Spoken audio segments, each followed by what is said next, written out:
அருட்பெருஞ்சோதி அருட்பெருஞ்சோதி தனிப்பெரும் கருணை அருட்பெருஞ்சோதி. எல்லா உயிர்களும் இன்புற்று வாழ்க, வள்ளல் மலரடி வாழ்க வாழ்க, கொல்லா விரதம் குவளை எல்லாம் ஓங்குக, நல்லோ நினைத்த நலம் பெறுக, நன்றி நினைத்த எல்லோரும் வாழ்க இசைந்து. உலக மக்களே, அறிவார்ந்த அன்பர்களே, ஆண்மநேய ஒருமைப்பாடுடைய அன்பர்களே, வளர்ப்பமாக நமக்கு அருளிய திருவற்பாவில் 3ஆம் திருமுறையில் இருக்கின்ற பாடல்களுடைய விளக்கங்களை பார்த்து கொண்டிருக்கிறோம். 3ஆம் திருமுறையிலே தொடர்ச்சியாக பதிகம் 16, பதிகம் 17 பார்த்தோம். பதிகம் 16 10 பாடல்கள், 17 12 பாடல்கள். இன்று 18வது பதிகத்தில் இருக்கின்ற பாடலுடைய விளக்கங்களை பார்க்க போகிறோம். காரணம், இறைவனை தலைவனாகவும் தன்னை தலைவியாகவும் வர்ணனை செய்து இறைவன் மீது காதல் கொள்கிறாள். இறைவன் மீது காதல் கொண்டதை பார்த்து தாய் அவன் தகுதியற்றவன், அவனை ஏன் காதலிக்கிறாய்? அவனுக்கு உண்ண உணவில்லை, உடுக்க உடை இல்லை, இருக்க இடமில்லை, அவனை காதலித்து அவனை திருமணம் செய்து என்ன பலனை அடையப் போகிறாய் என்று சொல்லுவாள். அதன் பிறகு பதிகம் 17 மகள் கணவன் மீது, அதாவது தலைவன் மீது, அதாவது ஆண்டவன் மீது இருக்கின்ற காதலை கனவுள் கூட நான் விடமாட்டேன் என்று சொல்லி தாயிடம் சொல்லுவாள். இதை பார்த்து தாய் மிகவும் வருந்தி செவிலித்தாயிடம் சொல்ல, செவிலித்தாய் நான் மகளிடம் கேட்டு வருகிறேன் என்று சொல்லுவது போல அமைவது 3ஆம் திருமுறை. அதன் பிறகு இந்த சமயங்களும் மதங்களும் மார்க்கங்களும் சார்ந்த காலங்களில் எப்படியெல்லாம் இறைவனை வழிபட்டார்கள் என்பதையும், எப்படியெல்லாம் இறைவனை உருவகப்படுத்தினார்கள் என்பதையும் இந்த 4 யுகங்களிலே, அதாவது கிரேதயுகம், திரேதயுகம், துவாரயுகம், கலியுகம், இந்த 4 யுகங்களிலுமே எப்படியெல்லாம் மதங்களை உருவாக்கினார்கள், சமயங்களை உருவாக்கினார்கள், மார்க்கங்களை உருவாக்கினார்கள் என்பதை பார்த்தோம். அந்த உருவாக்கிய தலைவர்கள் எல்லாம் இறைவனை கற்பனை செய்து இப்படிதான் இறைவன் இருப்பான் என்ற உருவகப்படுத்தி அந்த உருவத்திற்கு ஏற்றபடி ஆலயங்களை அமைத்து அதற்கேற்றபடி வழிபாட்டு முறைகளை அமைத்து மக்களை வழிபட வைத்து விட்டார்கள். இந்த நிலையை உலக மக்களுக்கு தெரியப்படுத்த வேண்டும் என்பதற்காகத்தான் வல்லப்பெருமான் இந்த மண்ணுளை வருவிக்க உற்று அவரும் அறியாத நிலையில், அறியாத நிலை என்பது இறைவன் ஆட்கொள்ளாத நிலை, மறைப்பு நிலை.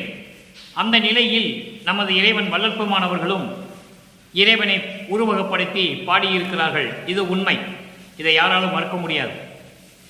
இந்த நிலையை மாற்ற வேண்டும் என்பதற்காகத்தான் சமயங்களும் மதங்களும் மார்க்கங்களும் இல்லாத ஒரு தனி மார்க்கத்தை உருவாக்கி, அருட்பெருஞ்சோதி ஆண்டவர் தனி மார்க்கத்தை உருவாக்கி அந்த சமரச சுத்த சன்மார்க்கத்தை தன் மகன் கையில் கொடுத்து செயலாற்ற வேண்டும் என்பதற்காகத்தான் இந்த மண்ணுலகிற்கே ஒரு தாயின் வழியாக வருவிக்க உற்றார் நமது குழந்தை இறைவன் வல்லற்பெருமானவர்கள். அதன் பிறகு மறைப்பு நீங்கிய பிறகு, சமரச சுத்த சன்மார்க்கத்தை பெற்ற பிறகு இறைவனுடைய நிலையையும் இறைவனுடைய பெற்ற அருள்களையும் எப்படியெல்லாம் பெற்றார் என்பதை நாம் தொடர்ச்சியாக பார்த்து கொண்டிருக்கிறோம். இன்று 18வது பதிகம், 3ஆம் திருமுறையிலே 18வது பதிகம் ஆற்றா விரகம். ஆற்றா விரகம் என்பது, ஆற்றா என்பது சகித்து கொள்ள முடியாத, பொறுத்து கொள்ள முடியாத, விரகம் என்பது செயல், அனுபவம். சகித்து கொள்ள முடியாத ஒரு செயல், சகித்து கொள்ள முடியாத ஒரு சம்பவம், பொறுத்து கொள்ள முடியாத நிகழ்ச்சி, இப்படி எப்படி வேணாலும் நம்ம பொருள் எடுத்துக்கொள்ளலாம். அப்போ இந்த பதிகத்திலே எப்படி இறைவனை பற்றி சொல்லுகிறார்? நான் இறைவன் மீது உண்ட காதலை கனவில் கூட ஒழிக்க மாட்டேன் என்று சொல்லிவிட்டார். அதனுடைய விளக்கங்களை எல்லாம் நாம் நேற்று வரை பார்த்து விட்டோம்.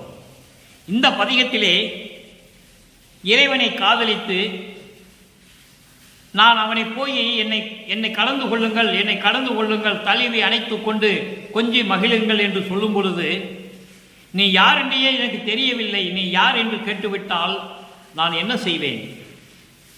அப்போ இந்த உலகத்தில் இருக்கிற பெண்கள் எல்லாம் என்னை பார்த்து சிரிப்பார்களே, எனது பெண்மையை பார்த்து நாணம் கெட்டவள், வெட்கம் கெட்டவள் என்று கூறுவார்களே, நான் என்ன செய்வது என்று தோழியிடம் சொல்லுகிறாள். தோழி என்பது மனம். மனத்தை தோழியாக உருவகப்படுத்தி தோழியிடம் தலைவி சொல்லுகிறது போல இந்த பாடலை நமக்கு அருளியிருக்கிறார்கள். இந்த பதிகத்திலே 10 பாடல்கள் உண்டு. ஒவ்வொரு பாடலும் அவ்வளவு அருமையாக இருக்கும். இறைவன் மீது எப்படி காதல் கொள்ளுகிறார், அந்த இறைவனை என்னோடு வந்து தழுவிக்கொள் என்று சொன்னால் அவர் வந்து முடியாது என்று சொல்லிவிட்டால் நான் என்ன செய்வது? அற்புதமாக இருக்கும். இதே பாடல் தலைவி தோழியோடு தலைவி கூறுவதையும், அதன் பிறகு சமரச சுத்த சன்மார்க்கத்தை பெற்ற பிறகு இதே தலைவி எப்படி இறைவனிடம் எல்லா அருளையும் பெற்றுக்கொண்டாள் என்பதை தோழியிடம் சொல்லுவதை நல்ல கவனிக்க நண்பர்களே. திருவருட்பாவுக்கு ஒவ்வொரு பதிகத்துக்கும் ஒவ்வொரு பாடலுக்கும் 6ஆம் திருமுறையிலே தொடர்பு உண்டு. காரணம், இந்த சமயங்களும் மதங்களும் மார்க்கங்களும் சூழ்ந்த நிலையில், சூழ்ந்திருந்த காலகட்டங்களில் நமது இறைவன் வல்லற்பமானவர்கள் எப்படியெல்லாம் இருந்தார்கள் என்பதையும், அதன் பிறகு சமரச சுத்த சன்மார்க்கத்தை பெற்ற பிறகு அது ஒரு தனி மார்க்கம். நீங்க நல்லா கவனிக்கணும். இவர் வேணும்னு கீழே இருந்து உருவங்களை கும்பிட்டுக்கிட்டு பாடிக்கிட்டு வரல. உலக மக்களுக்கு தெரியப்படுத்த வேண்டும், நான் அந்த மார்க்கத்தில் இருந்தேன், அதில் ஒன்றுமே இல்லை என்ற நிலையை மக்களுக்கு உணர்த்த வேண்டும். அப்போ மக்களோடு மக்களாக இருக்க வேண்டும். இந்த நியதியின்படிதான் நமது இறைவன் வல்லற்பமானவர்கள் இருந்திருக்கிறார்கள் என்பதை நீங்கள் புரிந்து கொள்ள வேண்டும். உலகிலே உலகிலே என்ன சொல்றாருன்னா, வல்லற்பமன் வந்து கீழே இருந்து தான் உருவத்தை கும்பிட்டு வந்தாரு, நமச்சிவாயன் சொல்லிட்டு வந்தாரு, சிவாயனமன் சொல்லிட்டு வந்தாரு, சொல்லிக் கொண்டிருக்கிறார்கள். உண்மைதான், சொன்னார், உண்மைதான். அப்போ அவர் மறைப்பு நிலையில் இருந்தார். அவர் யார் என்ற நிலை அவருக்கே தெரியாது. ஏன் இந்த மண்ணுக்கு வருவிக்க விட்டோம் என்ற நிலை கூட அவருக்கு தெரியாது. அதை தான் வல்லற்பெருமான் பேருபதேசங்களை சொல்லுகிறார். எனக்கு அற்ப அறிவாக இருந்தது அந்த காலகட்டங்களில். சமயங்களிலும் மதங்களிலும் மார்க்கங்களிலும் எவ்வளவு பற்று கொண்டு இருந்தேன் என்பது எல்லாருக்குமே தெரியும். அப்போ எனக்கு அற்ப அறிவாக இருந்தது என்று சொல்லுவார். அற்ப அறிவு என்பது மறைப்பு நிலை. இறைவனால் இந்த மண்ணுக்கு வருவிக்க செய்து ஒரு மறைப்பு இருந்தது அவருக்கு. இறைவன் ஆண்டு கொண்ட பிறகு மறைப்பு நீங்குகிறது. நல்லா புரிஞ்சுக்கணும், நீங்க புரிஞ்சுக்கணும். மறைப்பு நீங்கும் போது தான் யார் என்று தெரிந்து விட்டது அவருக்கு. ஆஹா, நம் அருட்பெருஞ்சோதி ஆண்டவருடைய குழந்தை, அவரால் தானே மண்ணுலைக்கு வருவிக்க விட்டிருக்கிறோம். எதற்காக?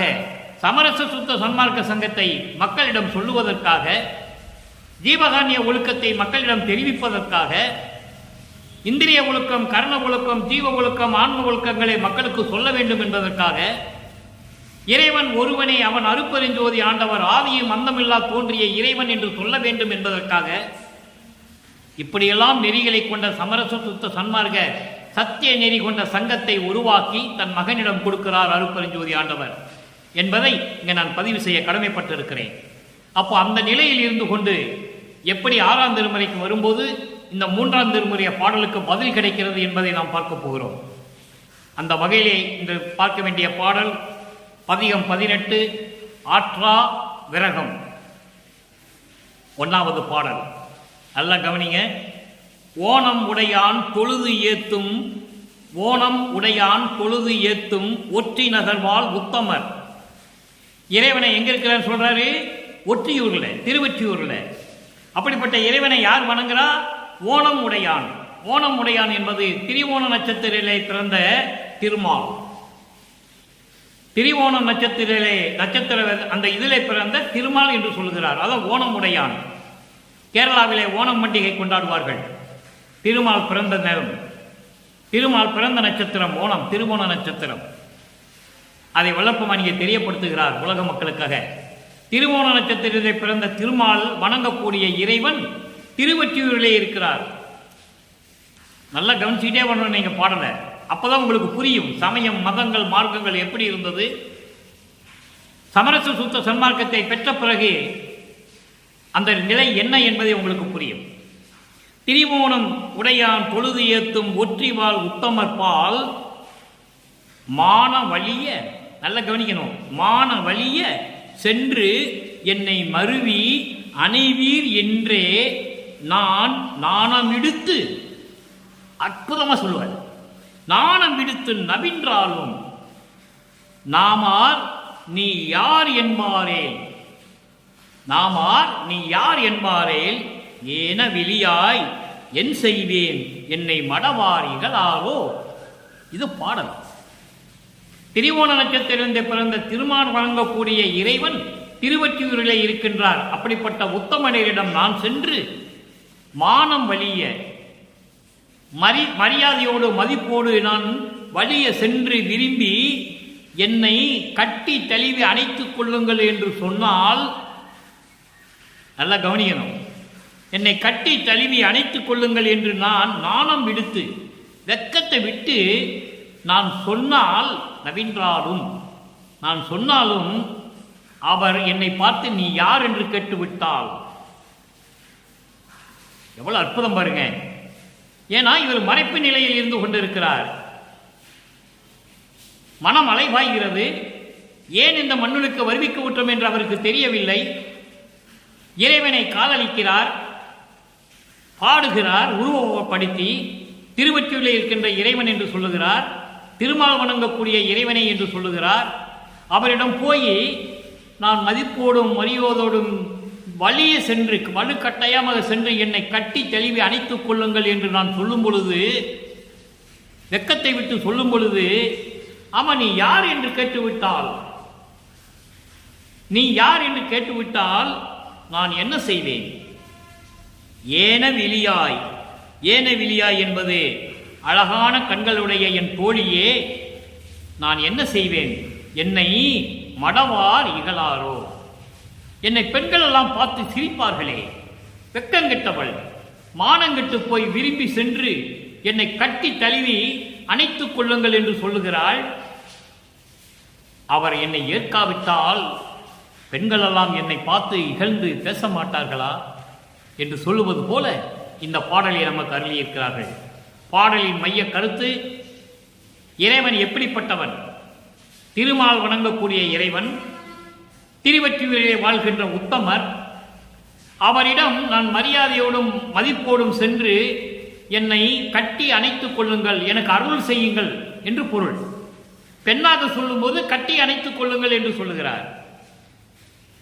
அதன் மைய கருத்து என்னவென்றால், எனக்கு எப்படி அருளை கொடுப்பீர்கள், எப்படி கொடுப்பீர்கள் என்று நான் கேட்டபோது, நீ யார் என்று கேட்டுவிட்டால் நான் என்ன செய்வேன் என்று சொல்லுவது போல இந்த பாடலை நமக்கு அருளியிருக்கிறார்கள்.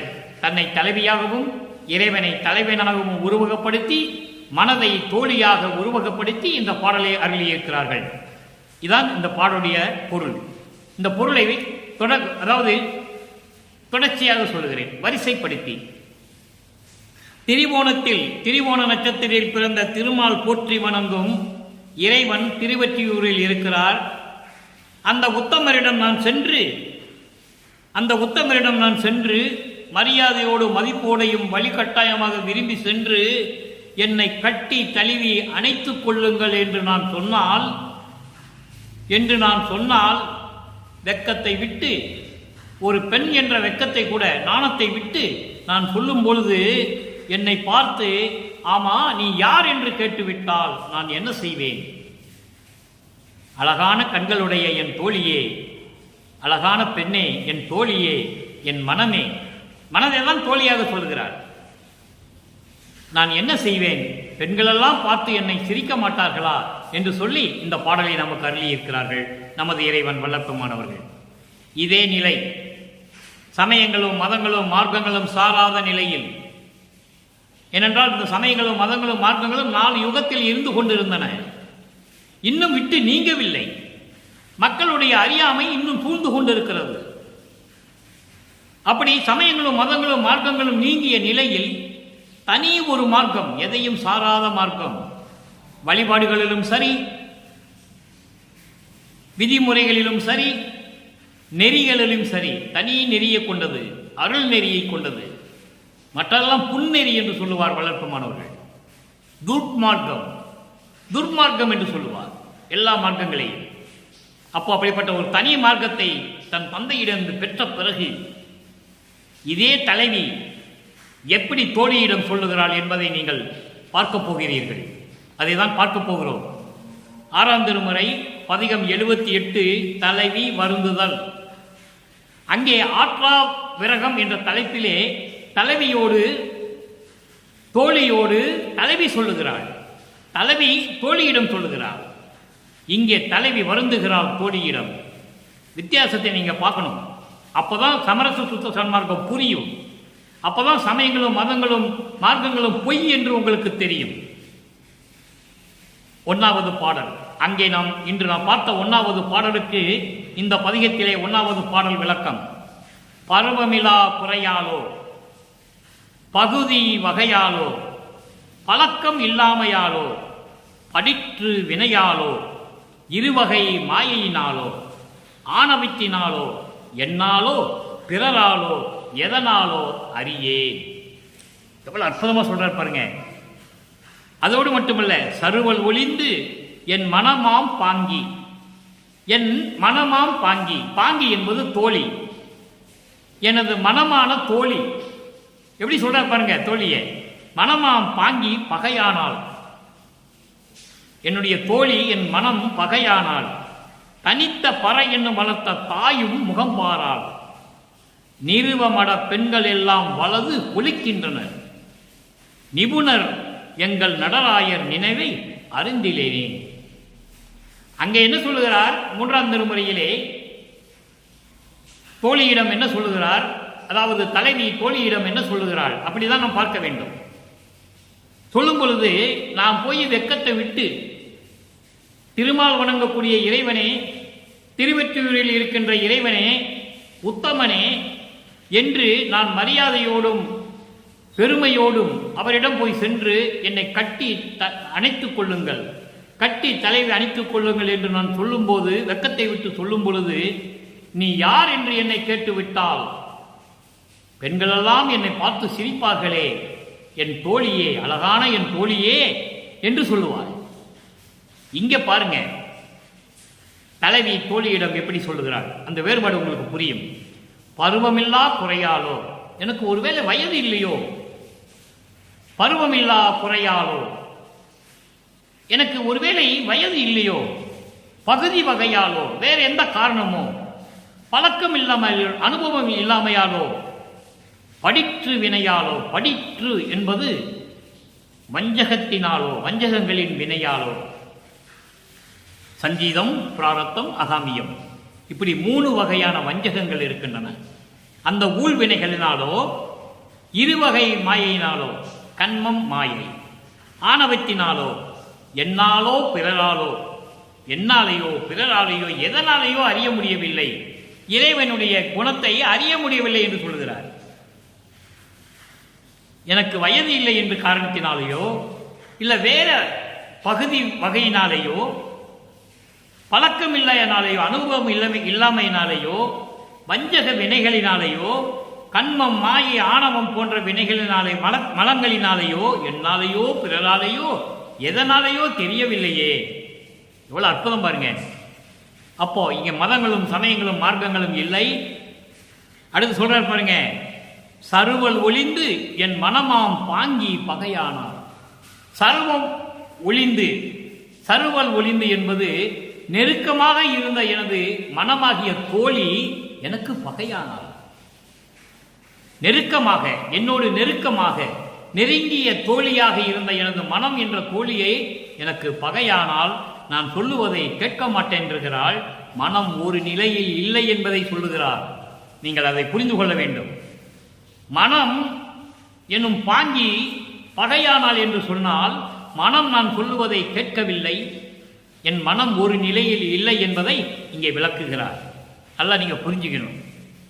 அடுத்து பாருங்க, தனித்த பறை என்னும் வளர்த்த தாயும் முகம் பாராள்.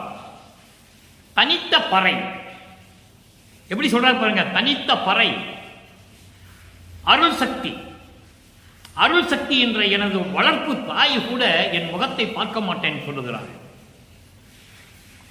வளர்த்த தாய் கூட, அருள் சக்தி என்னும் வளர்த்த தாய் கூட என் முகத்தை பார்க்க மாட்டேன் என்று சொல்லுகிறாள். நிருபமட பெண்கள் எல்லாம் வலது கொலிக்கின்றனர். நிருபமட பெண்கள் எல்லாம் வலது கொலிக்கின்றனர் என்றால், அறியாமையில் உள்ள இந்த பெண்கள் எல்லாம் எனது செயலை பார்த்து இழிவாக பேசுகின்றார்கள். அங்கே என்ன சொல்வார் பாடலிலே, இன்று நாம் பார்த்த பாடலிலே, மடவார் இகழாரோ, மடவார் இகழாரோ என்று சொல்லுவார். இங்கே நிறுவ மட பெண்கள் எல்லாம் வலது கொலிக்கின்றார். எல்லாம் ஒண்ணுதான், ஆனா பொருள் வேறு, நடைமுறை வேறு. அப்போ அந்த பெண்கள் எல்லாம் என்னை பார்த்து இழிவாக பேசுகின்றார்கள். நிபுணர், நிபுணர் என்பது மெய் அறிவாளர், மெஞ்ஞான அறிவுடையவர், அவன்தான் இறைவன். எல்லாம் இந்த பிரபஞ்சத்தில் தோன்றிய காலத்திலிருந்தே மனிதராக பிறந்தார்கள். இறைவன் அவர்களுக்கு அறிவுறுத்தி, இறைவனை யாரும் பார்க்கவில்லை, வேறு வேறு உருவங்களில் பார்த்திருக்கிறார்கள். ஒரு அடியார் வேடத்தில் பார்த்திருக்கிறார்கள், அசீர வாக்கு மூலம் வரம் பெற்றிருக்கிறார்கள், வேறு உருவத்தில் பார்த்திருக்கிறார்கள். இறைவனுடைய அடியை முடியையும் யாரும் பார்த்ததில்லை. அப்படிப்பட்டவர்கள் ஞானம் உடையவர்கள். மெஞ்ஞானம் உடையவன் தான் இறைவன், அவர்தான் வள்ளல் பெருமான். மெஞ்ஞானம் என்னும் வான் கொண்டு இந்த பிரம்மனும் திருமாலும் இறைவனுடைய அடிய முடியை பார்க்கவில்லை என்று சொல்லுவார். ஞானம் இருந்தது, மெஞ்ஞானம் இல்லை. கர்ம சித்தி யோக சித்தியில் சென்றார்கள், ஞான சித்தியை யாருமே அடையவில்லை. அப்படி நிபுணர் என்றால் மெஞ்ஞான அறிவாளன், மெஞ்ஞானமுடைய இறைவன் எங்கள் நடராயர், நடனமாடிக்கொண்டிருக்கின்ற இறைவன். அவருடைய நினைவை அறிந்திலேனே, அவர் என்ன நினைத்திருக்கிறார் என்று எனக்கு தெரியவில்லை. அங்கே என்ன சொல்லுவார்? என்னை கட்டி தழுவி அணைத்துக் கொள்ளுங்கள் என்று நான் வெக்கத்தை விட்டு சொன்னால், நீ யார் என்று கேட்டுவிட்டால் என்னை பெண்கள் எல்லாம் இழிவாக பேசுவார்களே என் தோழி என்று சொல்லுவார். இங்கே என்ன சொல்லுகிறார் பார்த்தீங்களா? அவருடைய உள்ளத்தை இருக்கிறதை நான் எப்படி தெரிந்து கொள்வது என்று சொல்லுகிறார். அப்போ எப்படி தெரிந்து கொண்டார் சொல்ல வேண்டும். நான் ஏற்கனவே கூறியது போல அன்பர்களே, பாடலுக்கு பொருள் மட்டும் சொல்ல வேண்டும் என்றால், அதாவது அந்த வரிகளுக்கு மட்டும் பொருள் சொல்ல வேண்டும் என்றால் 15 நிமிடம் இல்லது 20 நிமிடத்தில் முடித்துக் கொள்ளலாம். ஆனால் நமது நோக்கம் அதுவல்ல. திருவிருப்பாவனுடைய முழு விவரங்களை, நமது இறைவன் வள்ளல் பெருமான் கூறிய அத்தனை உண்மைகளையும் மக்களுக்கு தெரியப்படுத்த வேண்டும். அந்த பணியை நான் சிறப்பாக செய்து கொண்டிருக்கிறேன் என்று நான் நினைத்துக் கொண்டிருக்கிறேன். நீங்களும் தொடர்ச்சியாக நீங்கள் பார்க்க வேண்டும். வியாபார ரீதியாகவோ புகழ் வேண்டும் என்பதற்காகவோ நான் தொடர்ச்சியாக திருவிருப்பா பாடலுடைய பொருளை நான் சொல்லவில்லை என்பதை இங்கு நான் தாழ்மையுடன் சொல்லிக்கொள்ள விரும்புகிறேன். இன்பத்திறன் 92வது பதிகம் 6ஆம் திருமுறை இன்பத்திறன் 1வது பாடல். இப்ப இந்த நம்ம பார்த்த 3ஆம் திருமுறை 6ஆம் திருமுறை இந்த தோழியும் தோழனும் தலைவியும் எப்படியெல்லாம் இருக்கிறார்கள் என்பதை பார்த்து விட்டோம். அப்ப இறைவனுடைய மனம் எனக்கு எப்படி இருக்கிறது என்று தெரியவில்லை. நான் போய் எனக்கு அருளை கூறுங்கள் சொன்னால் நீ யார் என்று கேட்டுவிட்டால் என்ன செய்வது என்று தெரியவில்லை. இப்படியெல்லாம் நிலைகளை வள்ளல் பெருமான் கூறிவிட்டு இப்போ இறைவனிடம் எப்படி பெற்றுக்கொண்டார்?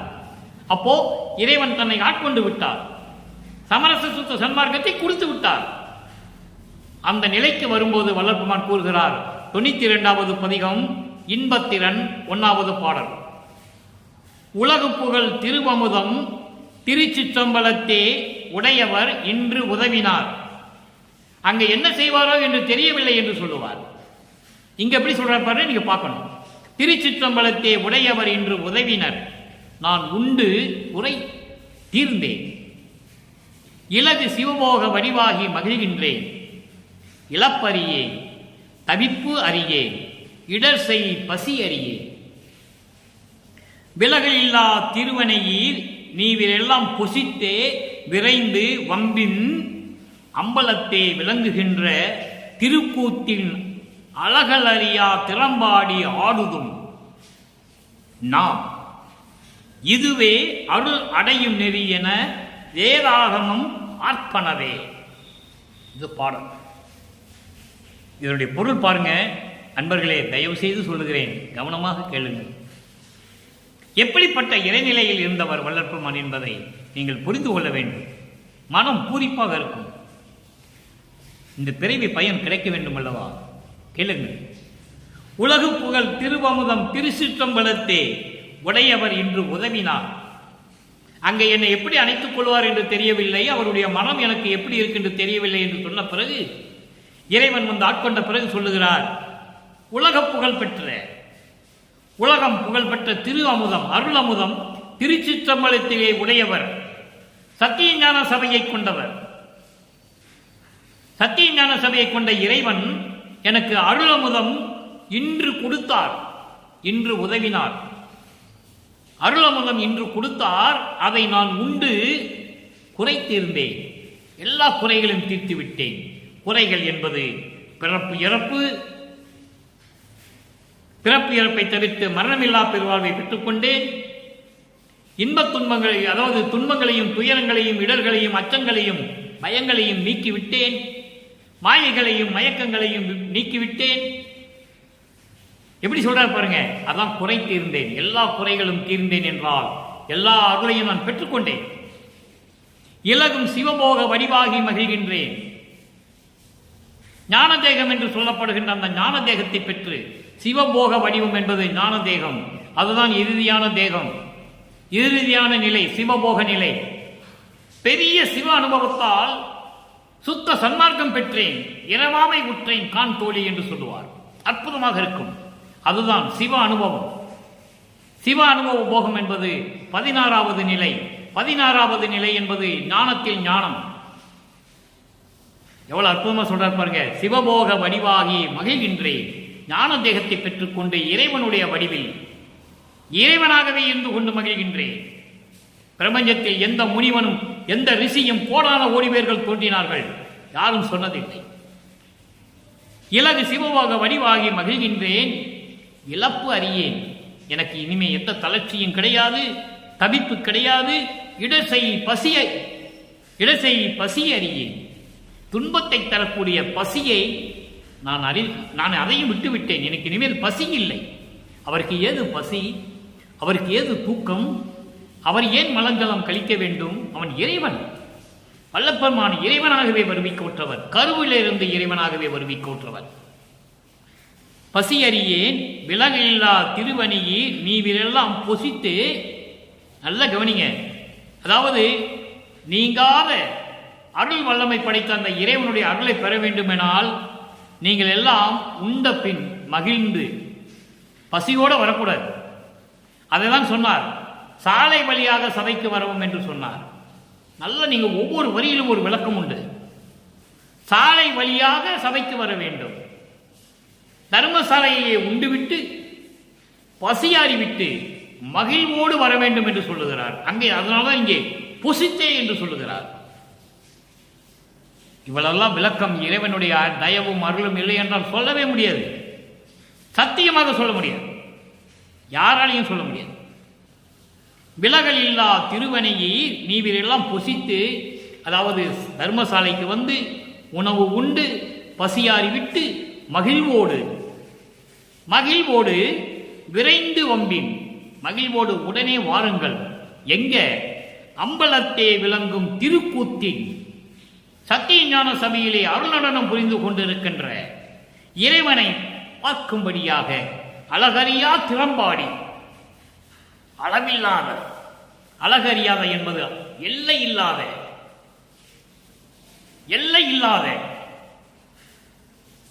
கரை இல்லாத திறம்பாடி ஆடுதும் நாம், ஆடி பாடி மகிழ்வோம்.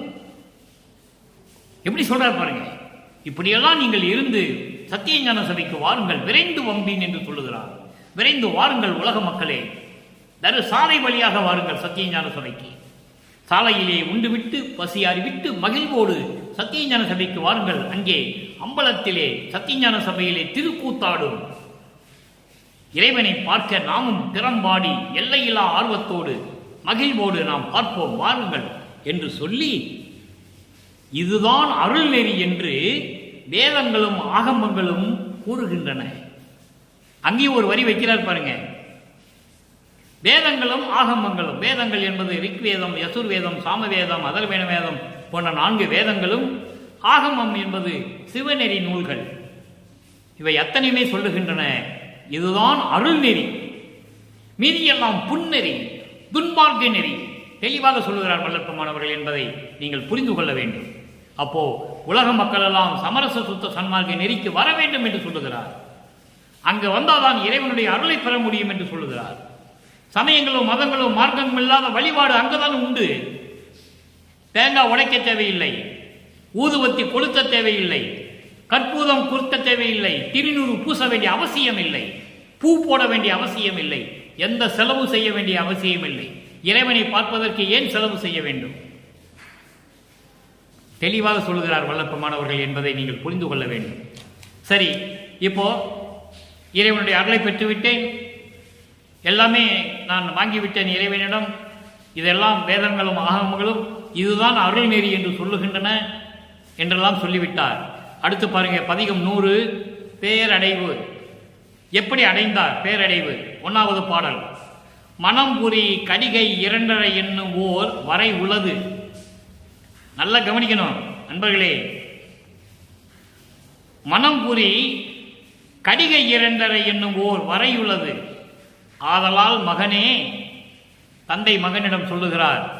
இதெல்லாம் யார் சொன்னது மக்கள்கிட்ட? 200 வருஷமா யாருமே சொல்லலையே. இதெல்லாம் சொல்லியிருந்தா மக்களுக்கு ஓரளவுக்கு புரிஞ்சிருக்கும் வல்லத்தமான் யாருன்னு. யாருக்கும் தெரியாது. வரையுள்ளது. ஆதலால் மகனே, எனம் புரிந்து உழலே சவுளம் ஆவிய செய்து எழில் ஒரு மங்களம் புனைந்து குணம் புரிந்து எமது மகன் என்னும் குறிப்பை கோலத்தால் காட்டுக. எனவே கோலத்தால் காட்டுக. எனவே வனம்புரி மணிமாமன்றில் என் தந்தை வாய்மலர்ந்து அருளினார் மகிழ்ந்தே. என் தந்தை எப்படியெல்லாம் சொன்னார் என்பதை சொல்லுகிறார். சமரச சுத்த சன்மார்க்கத்தை பெற்ற பிறகு, எல்லா அருளையும் கொடுத்து விட்ட பிறகு, இவன் என் மகன் என்று எல்லாரும் இந்த பிரபஞ்சம் சொல்லுகின்ற அளவுக்கு நீ விரைந்து வருகை என்று சொல்லுகிறார். அதனுடைய பொருளை பார்க்க போகிறோம். உன்னை 2.5 கலந்து கொள்வதற்கு, உனக்கு அருளை கொடுத்து உன்னை ஏற்றுக்கொள்வதற்கு மனம்புரி என்பது உன்னை கலந்து கொள்வது, உன்னோடு 2.5 கலந்து கொள்வதற்கு, உனக்கு திரு அருள் செங்கோலாட்சி கொடுப்பதற்கு எப்படி வேணாலும் நீங்கள் பொருள் எடுத்துக் கொள்ளலாம். திரு செங்கோலாட்சி செலுத்துவோம் என்று சொல்லுவார். அந்த நிலையை இங்கே சொல்லுகிறார். மனம்பூரி கடிகை 2.5 என்னும் ஓர் வரை உள்ளது. இனிமேல் ஒரு 2.5 கடிகை தான் உள்ளது. 2.5 கடிகை என்பது 1 மணி நேரம். ஒரு கடிகை என்பது 2.5 நாளிகை. 2.5 கடிகை என்பது 1 மணி நேரம். மகனே, 1 மணி நேரம் தான் இருக்கிறது. உனக்கு மணிமுட சூட்ட வேண்டும், திரு அருள் செங்கோலாட்சி கொடுக்க வேண்டும். அதனால் மகனே, நீ என்ன செய்வாய் என்றால், எல்லாவற்றையும் தெரிந்து கொண்டு ஐயோ என்ன நடக்குமோ என்று நீ துன்பப்படாதே. எனம் புரிந்து உழலே. இல்லாதெல்லாம் நினைச்சுக்கிட்டு, மனசுல நினைச்சுக்கிட்டு நீ கஷ்டப்படாத, துன்பப்படாத. சவுளம் ஆதிய செய்து, சவுளம் என்பது சவரம் செய்து, இங்கிலீஷில் சொல்லுவாங்க சேவிங் செய்து, முடியை நீக்கி, சவுளம்னா முகம் சவரம் செய்து, மனக்கோலத்துடன் பட்டாடை அணிந்து, மனக்கோலத்துடன் வருகை என்று சொல்லும் பொழுது வல்லப்பெருமான் அப்படியா இருந்தாரு. கீழே ஒரு வேஷ்டி, மேலே ஒரு வேஷ்டி, முக்காடு போட்டுக்கிட்டார், அவ்வளவுதான். கீழே ஒரு துணி, மேலே ஒரு துணி, கீழே ஒரு வேட்டி, மேலே ஒரு வேட்டி. இது எனக்கு போதுன்ட்டார் அவர். தந்தை சொல்லுகிறார், மகன் மீது பரிதாபப்பட்டு, மகன் மீது அன்போடு, மகன் அழகாக இருக்க வேண்டும் என்று சொல்லுவதை போல இங்கு சொல்லுகிறார். ஆக இதிலெல்லாம் அவருக்கு பற்று கிடையாது. இனம் புரிந்து உழலேல் சவுயம் ஆதிய செய்து, நல்ல முகம் சவரம் செய்து, பட்டாடை உடுத்தி, அழகான கோலத்தோடு நீ வர வேண்டும். உன்னுடைய குணம் புரிந்து, உன்னை புரிந்து எனது மகன் என்று எல்லாரும் சொல்லும்படி எனது மகன் என்னும் குறிப்பை கோலத்தால் காட்டுக, உன்னுடைய செயலால் காட்டுக என்று சொல்லி வனம்புரி மாமன்றி. வனம்புரி மாமன்றம் என்பது சத்தியஞான சபை. சத்தியஞான சபையிலே என் தந்தை வாய்மலர்ந்து அருளினார் மகிழ்ந்து. சத்தியஞான சபையில் இருக்கின்ற எனது தந்தை வாய்மலர்ந்து எனக்கு அருளினார் மகிழ்ச்சியோட. மகனே, உனக்கு எல்லாமே தர வேண்டும், மங்கள கோலத்தோடு வருகை என்று சொன்னார் என்பதை சொல்லுகிறார். அடுத்து இறுதியாக ஒரே பாடல், 103வது பதிகம், தலைவி கூறல். சொல்லணும்ல, தலைவி எப்படி சொல்லுகிறாள் தோழியிடம். 1வது பாடல், தந்தேகம் எனக்களித்தான். ஏன்னா இது ஏன் இந்த 103வது பதிகத்தில் வல்லப்பெருமான் சொல்றாருன்னா, 3ஆம் திருமுறையில நான் போய் என்னை கட்டிக்கங்க, என்னை கட்டி தழுவிக்காங்க நான் வெக்கத்தை விட்டு சொல்லி நான் சொல்லும்போது நீ யாருன்னு கேட்டா நான் என்ன பண்றது அப்படின்னு கேட்கிற கேள்விக்கு இங்க பதில். நல்லா நீங்க புரிஞ்சுக்கணும் நண்பர்களே. என் தேகம் எனக்களி, தன் தேகம் எனக்களித்தான், தம் அருளும் பொருளும் தம்மையும் இங்கு எனக்களித்தார், எம்மையினும் பிரியார், என் தேகம் அதில் புகுந்தார். சொல்லிட்டாரா? அங்க கட்டி அணைச்சிக்கிறேன்னு நான் சொல்லும்போது நீ யாருன்னு என்ன கேட்டா நான் என்ன செய்வேன்னு சொல்லுவார். அந்த நிலை வேறு. இறைவன் ஆட்கொண்டு சமரச சுத்த சன்மார்க்கத்தை கொடுத்த பிறகு என்ன சொல்றார் பாருங்க, அதே தோழியிடம் சொல்கிறார். அற்புதமாக இருக்கும். அதை நீங்கள் புரிந்து கொள்ள வேண்டும். அவருடைய தேகத்தை எனக்கு கொடுத்து விட்டார். அவருடைய அருளையும் பொருளையும் அவரையும் இங்கு அவரால் மண்ணுலைக்கு வருவிக்க உற்று இங்கு இப்பொழுது மண்ணுலகிலே எனக்கு அளித்து விட்டார். எம்மையினும் பிரியார், நீ இறை அளவு கூட என்னை விட்டு பிரிய மாட்டார். இதை அருட்பெருஞ்சோதி அகவலிலே சொல்லுவார். எம்மையினும் என்னை விட்டு இறையும் பிரியாத அம்மையும் அப்பனுமாம் அருட்பெருஞ்சோதி. எந்த நேரத்திலும் எந்த உலகத்திலும் எப்படி சரி இறையும் பிரியாது. கொஞ்சம் சிறிதளவு கூட அணு அளவு கூட பிரியாமல் இருப்பது என் அம்மையும் அப்பனுமாம் அருட்பெருஞ்சோதி என்று சொல்லுவார். அதை இங்கே சொல்லுகிறார், எம்மையினும் பிரியார். நல்லா புரிஞ்சுக்கணும் நீங்க. என் தேகம் அதில் புகுந்தார், கட்டி அணைச்சிக்கிட்டாரு. அங்கே எப்படி அணைப்பார் என்று சொல்லுவார். ஐயோ நான் என்ன செய்வேன், இப்படி சொல்லிட்டாருன்னா என்ன பண்றது சொல்லும்போது அதுக்கு பதில் இங்கே சொல்லுகிறார் 6ஆம் திருமுறையிலே. என் தேகம் அதில் புகுந்தார், என் உள்ளத்தே இருந்தார், என் உள்ளத்தில் இருந்தார், என் உயிரில் கலந்த நடத்து இறையவர், என் உள்ளத்திலே கடந்து இறையவன் கடவுளவர் அருட்பெருஞ்சோதி ஆண்டவர் காலையிலே வந்து, காலையிலே என்பது ரவி வருவதற்கு முன் என்று சொல்லுவார். காலை என்பது ரவி வருவதற்கு முன். ரவி வருவதற்கு முன் என்பது சூரியன் உதயமாவதற்கு முன்னால். அதாவது இதுக்கு நேரம் 12 மணிக்கு மேல் 4 மணிக்குள் என்பது ஒரு பொருள் இருக்கிறது. ஒரு பாடலிலே சொல்லுவார் வல்லப்பமானவர்கள். அப்போ அந்த 12 மணியிலிருந்து 4 மணிக்குள்ளே காலையிலே வந்து இங்கு அமர்ந்து அருள்வார். எங்கே இருந்து அமர்வார்? மனதில். மனதில் இருந்து அருள்வார். ஆதலினால் விரைந்து மாளிகையை அலங்கரித்து வைத்திடுதி. மாளிகை என்பது மனம். மனத்தை அலங்கரித்து, மனத்தை சுத்தப்படுத்தி, மாளிகையை அலங்கரித்து என்பது மாலைகளை தோரணம் கட்டி, பூக்களை தோரணம் கட்டி, வாழை மரத்தை தோரணம் கட்டி அலங்கரிப்பதல்ல. மனம் மாளிகையை அலங்கரித்து, என மனதில் வந்து இருக்க போகிறார். தோழியிடம் சொல்லுகிறார், மனதிடம் சொல்லுகிறார், என் மனதில் வந்து அமரப்போகிறார். அதனால் நீ என்ன பண்ற, மனதை சுத்தப்படுத்தி மாயைகளையும் மயக்கங்களையும் நீக்கி, துயரங்களையும் துன்பங்களையும் நீக்கி மனதை சுத்தப்படுத்தி நீ வைத்து வை. எந்த விதமான இது இருக்கக்கூடாது, உள்ள அசிங்கம் இருக்கக்கூடாது, துரிசு இருக்கக்கூடாது. அதனால மனசை சுத்தம் பண்ணி வை என்று சொல்லுகிறார். மாளிகையை அலங்கரித்து வைத்திடுதி, நீ வைத்து வை. இதற்கு சந்தேகம் இல்லை.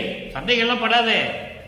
ஐயோ வருவானா வரமாட்டான்னு சந்தேகம் இருக்கக்கூடாது. சந்தேகம் இல்லை என்ற தனித்தலைவர் வார்த்தை. இறைவன் எப்படி சொல்ற பாருங்க, தனித்தலைவர். தனி மார்க்கம் சமரச சுத்த சன்மார்க்கம். அந்த தனி சுத்த சன்மார்க்கத்துடைய தனித்தலைவன் யார்? அருட்பெருஞ்சோதி. அங்கே ஒற்றியூரில் இருக்கின்ற இறைவன் என்று சொல்லுவார். சமயங்களையும் மதங்களையும் மார்க்கங்களையும் சார்ந்திருந்த போது அதெல்லாம் தேவையில்லை இனிமேல் என்று சொல்லும் பொழுது தனி தலைவன் என்று சொல்லுவார். தனி மார்க்கத்தமாகிய சமரச சுத்த சன்மார்க்கத்தின் தனி தலைவன் அருட்பெருஞ்சோதி. அப்படிப்பட்ட தலைவனுடைய வார்த்தை இது. சத்தியம் சத்தியம் மாதே, இது சத்தியம் பெண்ணே, சந்தேகம் கொள்ளாதே, இது சத்தியம் சத்தியமே என்று சொல்லி நமக்கு பாடலை அருளியிருக்கிறார்கள் வல்லப்பமானவர்கள். எனவே அன்பர்களே, 3ஆம் திருமுறையிலே இருக்கின்ற நிலை என்ன? அப்போ சமயங்களும் மதங்களும் மார்க்கங்களும் எப்படி சூழ்ந்து இருந்தது? சமரச சுத்த சன்மார்க்கத்தை பெற்ற பிறகு நமது இறைவன் வல்லப்பமானுடைய அந்த நிலை மாறும்போது, மறைப்பு நீங்கும் போது இறைவனிடம் எப்படியெல்லாம் அருளை பெற்றுக் கொண்டார் என்பதை ஒப்பிட்டு பார்த்து விட்டோம். இதன் மூலம் இறைவன் நமக்கு தெரிவிப்பது என்னவென்றால், சமரச சுத்த சன்மார்க்கம் என்பது சமயங்களும் மதங்களும் மார்க்கங்களும் சேராத நிலை. அதனுடைய வழிபாடுகள்லாம் இங்கு எடுபடாது, தேவையில்லை. இது தனி மார்க்கம் என்பதை வல்லப்பமான் உறுதியாக உலக மக்களுக்கு தெரியப்படுத்துகிறார் என்பதை சொல்லி நான் இந்த விளக்கத்தோடு நிறைவு பெறுகிறேன். எனவே மக்களை, நீங்களும் மண்ணகல் விளக்கிலே தீபமேற்றி அருட்பெருஞ்சோதி அருட்பெருஞ்சோதி தனிப்பெருங்கருணை அருட்பெருஞ்சோதி என்ற மகாமந்திரத்தை உச்சரித்து, இந்த சமயங்களும் மதங்களும் மார்க்கங்களில் சொல்லப்பட்ட எந்த குறியீடுகளும் இல்லாமல் அந்த வழிபாடுகள் எதுவும் இல்லை, தேவையில்லை, செய்து இறைவனுடைய அருளையும் அவருடைய பொருளையும் பெற்றுக்கொண்டு நோயற்ற வாழ்வையும் பெற்றுக்கொண்டு இந்த வையகத்திலே நீங்களும் உங்கள் மனைவியும் உங்களுடைய மக்களும் உறவினர்களும் நீடூழி வாழ வேண்டும் என்று இறைவனுடைய தயவாலையும் கருணையாலையும் இந்த வள்ளலார் ஊழியன் வாழ்த்தி விடைபெறுகிறேன். மீண்டும் நாளை சந்திப்போம். நன்றி, வணக்கம். அருட்பெருஞ்சோதி அருட்பெருஞ்சோதி, தனிப்பெரும் கருணை அருட்பெருஞ்சோதி.